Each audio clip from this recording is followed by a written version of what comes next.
Buenas tardes, niños y niñas, espero que se encuentren bien. En el video de hoy vamos a ver la siguiente clase, que es sobre la poesía. Esta clase nosotros la preparamos con el profesor Joseph y está dirigida a los sextos básicos A, B y C. El objetivo de nuestra clase es identificar la estructura de la poesía y sus respectivos elementos. Entonces, antes de comenzar, vamos a ver este pequeño video explicativo que nos muestra la información más relevante de la estructura de los poemas. Atentos y atentas.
Ya, perfecto. Entonces, luego de ver ese pequeño video donde nos explicaba la estructura del poema, vamos a recordar lo que vimos de la siguiente forma.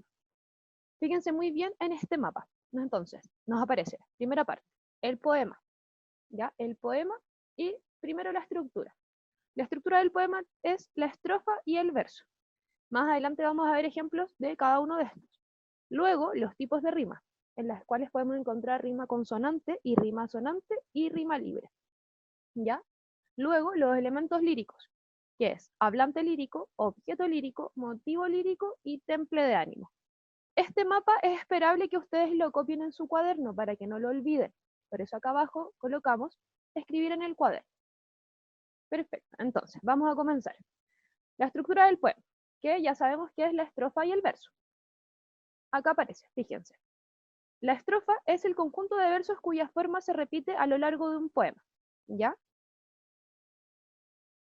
Acá hay un ejemplo de una estrofa, conjunto de versos. ¿Y qué es un verso? Un verso es cada línea del poema. Fíjense acá en el ejemplo que aparece en la pantalla. La estrofa es el conjunto de cada una de estas líneas y el verso es solamente la línea. Entonces, cuando a ustedes les pregunten qué es un verso y qué es una estrofa, tienen que saber identificar que el verso es solo la línea y la estrofa es el conjunto de versos. Ya, no lo olviden, la estrofa es el conjunto de versos. Luego, tipos de rimas. Y en estos tipos de rimas tenemos consonante, asonante y libre. Perfecto, entonces vamos a ver. Primero, ¿qué es una rima? La rima es la coincidencia al final de cada sílaba de la línea versal. ¿Ya? Coincidencia al final de cada línea de la línea versal. La línea versal es los versos. ¿Ya? Recuerden que el verso es la línea dentro de la estrofa. Entonces, en los tipos de rimas tenemos lo siguiente. Rima consonante, que es cuando coinciden las vocales y las consonantes. Por ejemplo, aunque panal de rica miel, 2000 moscas acudieron, que por golosas murieron, presas de patas en él. Fíjense que la última línea de cada verso tiene una coincidencia no solamente de la vocal, sino que también las consonantes. Por eso están marcadas con negritas y están subrayadas. Porque miel y él terminan las dos y coincide la vocal y la consonante, y acudieron y murieron también coincide la vocal y la consonante. ¿Se fijan?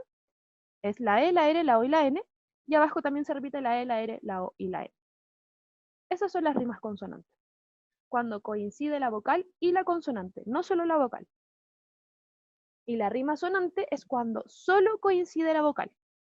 Ya las consonantes son distintas.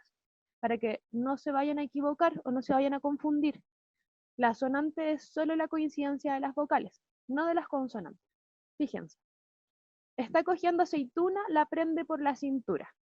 Fíjense en lo siguiente, les voy a mostrar de inmediato con el puntero. Entonces, aceituna, U-N-A, cintura, U-R-A. Coincide la U y coincide la A, pero cambia la consonante, que es la N y la R. Lo mismo acá abajo. Al llegar la medianoche y romper el llanto del niño, las 100 bestias despertaron y el establo se hizo vivo. Fíjense, niño y vivo, también la última sílaba, o sea, la última parte, si se fijan, es la I, la ñ y la O, y acá la I, la V y la O. Entonces coincide la I y la O, pero la ñ y la V son distintas. La consonante es diferente. ¿Ya? Acá, en la consonante, coincide la vocal y la consonante. Y acá solo la vocal. Y luego tenemos la rima libre. Y son los versos que no poseen rimas. ¿Ya? Este es mucho más fácil identificarlo porque, si ustedes se dan cuenta en el ejemplo, es muy lindo mi perro, llega y obedece, pero no le ordeno, mejor yo le pido y así me hace más caso. No hay coincidencia en los sonidos al final de cada sílaba, de las líneas versales. Entonces no poseen rimas. Esta es la más fácil de identificar.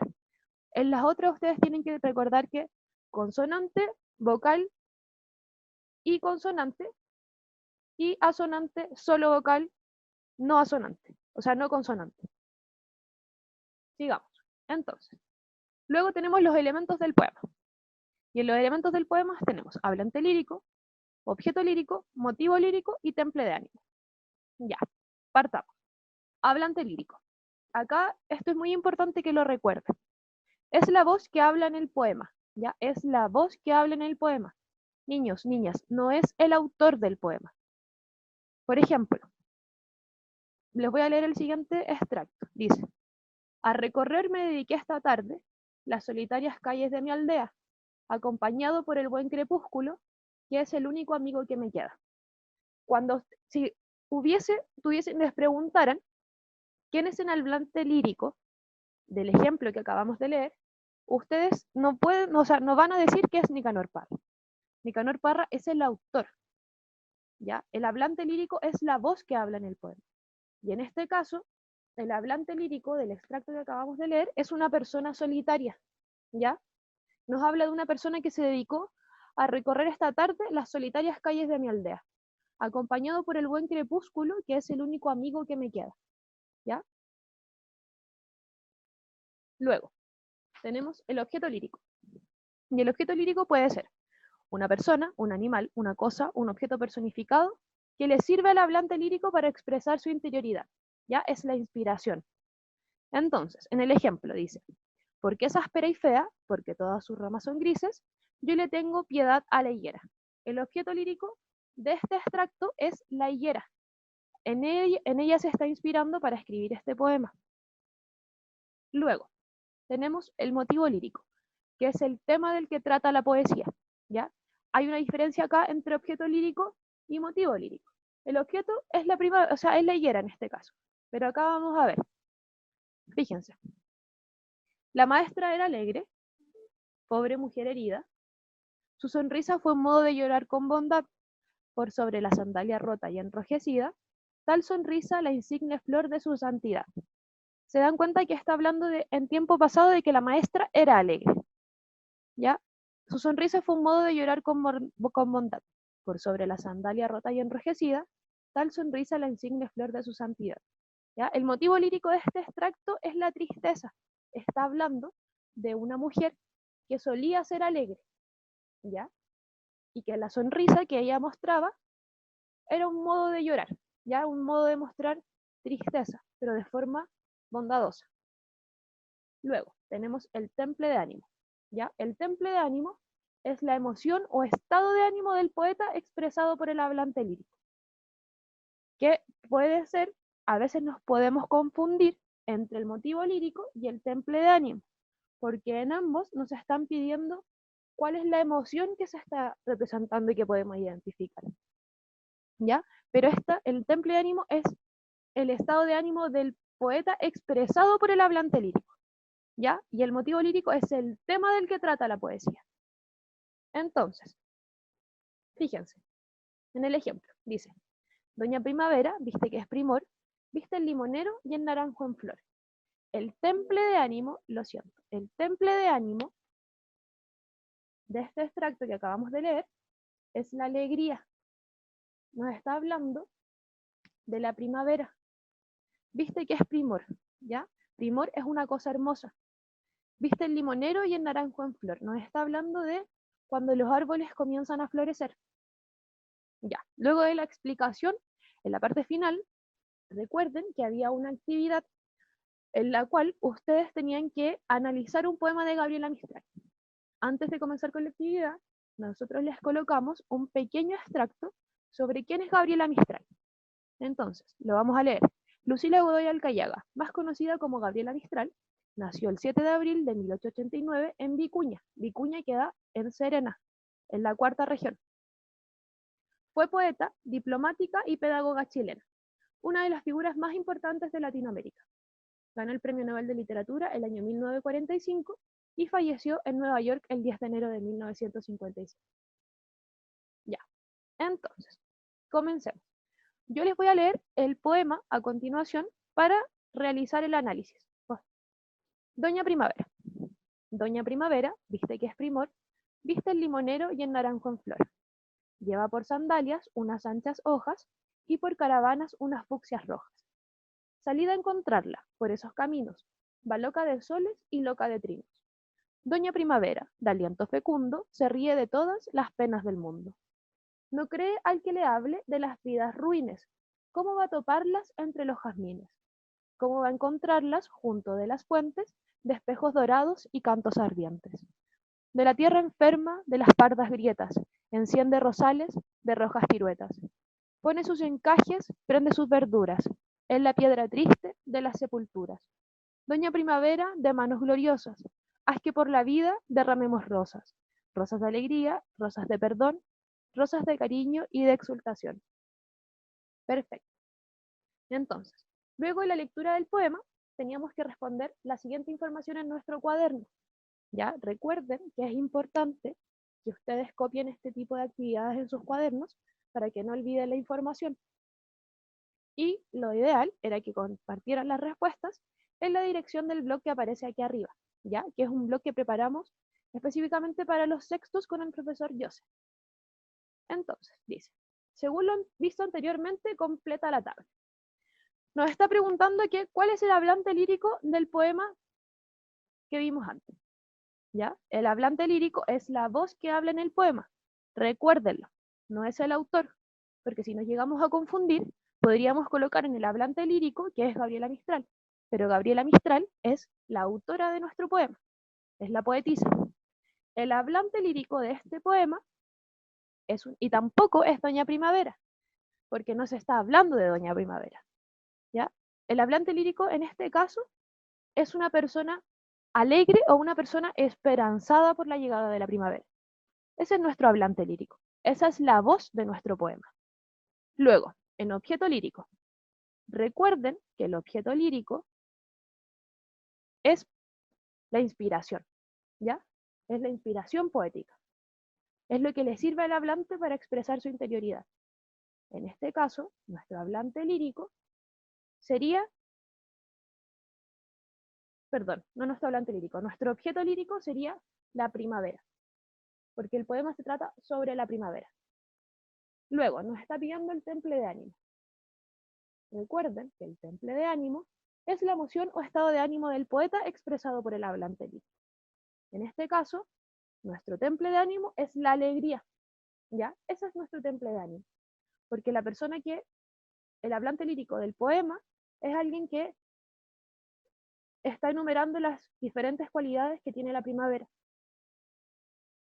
y que son cualidades hermosas, porque es la llegada de las flores, y es la llegada de un nuevo estado de ánimo. Y luego nos está pidiendo el motivo lírico, ¿ya? El motivo lírico es el tema del que trata la poesía, que no es lo mismo que el objeto lírico, porque el objeto lírico Puede ser una persona, animal, cosa o objeto personificado que sirva al hablante para expresar su interioridad. ¿Ya? Nuestro motivo lírico es el tema.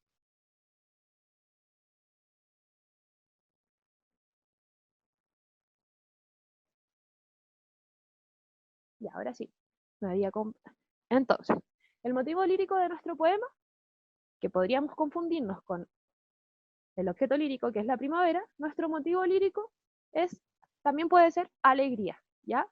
Alegría por la llegada de la primavera, ¿ya? Esperanza, felicidad, todas estas emociones que están asociadas con un cambio de estación, que es un cambio de estación que trae flores, colores, árboles llenos de hojas, etc. ¿Ya? ¿Cuántos versos tiene el poema? Recuerden que el verso es la línea de la estrofa, cada línea. Entonces ustedes tienen que contar cuántos versos tiene este poema. Los vamos a contar juntos. Miren, yo se los voy a poner con el puntero. Entonces, 1, 2, 3, 4, 5, 6, 7, 8, 9, 10, 11, 12, 13, 14, 15, 16, 17, 18, 19, 20, 21, 22, 23, 24, 25, 26, 27, 28, 29, 30, 31, 32, 33, 34, 35, 36, 37, 38, 39, 40. ¿Ya? Tenemos 40 versos. Perfecto. Y luego nos pregunta cuántas estrofas tiene el poema. Contemos. La estrofa es el conjunto de versos. Entonces tenemos 1, 2, 3, 4, 5, 6, 7, 8, 9 y 10. Perfecto. Entonces tenemos 10 estrofas. Y luego los tipos de rimas presentes en el poema. Recuerden que vimos que habían 3 tipos de rimas, que era la consonante, donde coincidía la vocal y la consonante, la asonante, donde solo coincide la vocal, y la rima libre. Entonces, ustedes lo que tenían que identificar, o sea, decir, era qué tipos de rimas presenta el poema y justificar la respuesta con un extracto. ¿Ya? Podían elegir solo un verso, o sea, perdón, solo una estrofa y colocar qué tipo de rimas identificaban y justificarla con ese extracto. Entonces yo voy a elegir la cuarta estrofa, que dice: Doña Primavera, de aliento fecundo, se ríe de todas las penas del mundo. Entonces, fíjense, fecundo y mundo, ¿cómo terminan? U-N-D-O, U-N-D-O. ¿Se dan cuenta que coincide la vocal y la consonante? Entonces yo voy a elegir esta estrofa y la voy a utilizar para justificar la respuesta y voy a colocar los tipos de rima presentes en el poema, rima consonante. Esa era la actividad que ustedes debían completar en su cuaderno, ¿ya? Luego de esta revisión de nuestro PPT, vamos a recordar, para finalizar la clase, vamos a recordar un par de cosas que son relevantes. La primera, nuestros 3 tipos de rima. Teníamos rima consonante, donde coincide la vocal y la consonante, rima asonante, donde solo coincide la vocal, y la rima libre, donde no hay coincidencias de sonidos, ¿ya? Luego, ¿cuál es la estructura de nuestro poema? Estrofa y verso. El verso es la línea de solamente la línea, y la estrofa es el conjunto de los versos. Perfecto. Y luego nos hablaban de lo siguiente. Objeto hablante lírico, y esto los voy a volver a recordar, es la voz que habla en el poema, no el autor ni la autora, ¿ya? Para que no os lo confundan. El objeto lírico, que podría ser una persona, un animal o una cosa, y el objeto personificado que sirve al hablante lírico para expresar su interioridad. Luego el motivo lírico, que es el tema del que trata la poesía, y luego el temple de ánimo, que es la emoción o estado de ánimo del poeta expresado por el hablante lírico. ¿Ya? Esos eran los elementos, para que los recuerden y no se vayan a confundir. Espero que les haya quedado muy claro y les recuerdo que cualquier duda o sugerencia, ustedes se pueden comunicar con nosotros, con el profesor Joseph y conmigo, para así poder volver a explicar si es que algo no quedó claro.